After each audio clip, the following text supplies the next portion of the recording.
चांदोली धरण पाणलोट क्षेत्रात मुसळधार पावसाची अतिवृष्टी सुरू आहे। सोमवारी दिवसभर पावसाचा जोर असल्याने धरणात पाण्याची आवक मोठ्या प्रमाणात येत असल्यामुळे सायंकाळी धरणाच्या वक्र दरवाजातून 17,000 क्युसेक आणि वीजगृहातून 1,630 क्युसेक असा एकूण 18,630 क्युसेक पाण्याचा विसर्ग नदी पात्रात सोडण्यात आला होता। मात्र दिवस रात्र पावसाचा जोर वाढल्याने मंगळवारी सकाळी 29,985 क्युसेक पाण्याचा विसर्ग सुरू करण्यात आला।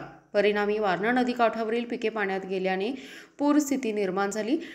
दिवसभर पाऊस जोरदार पडत राहिल्यामुळे सायंकाळी 4 वाजता विसर्गात वाढ करून एकूण 36,630 क्युसेक पाण्याचा विसर्ग नदीपात्रात सुरू करण्यात आला। मात्र पावसाचा जोर सुरूच राहिल्याने मोठ्या प्रमाणात आवक सुरूच आहे। परिणामी रात्री 8 वाजण्याच्या सुमारास पुन्हा विसर्ग वाढवून तो 40,000 क्युसेक करण्यात आलाय।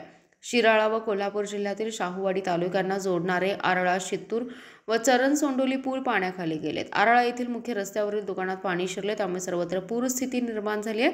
दरम्यान खुंदलापूरला जाणाऱ्या मंदूर ते जाधववाडी रस्त्यावर दरड कोसळल्याने खुंदलापूरला जाणारी एसटी बस मंदूर येथेच थांबून परत गेल्याने नागरिकांसह विद्यार्थ्यांची गैरसोय झाली आहे।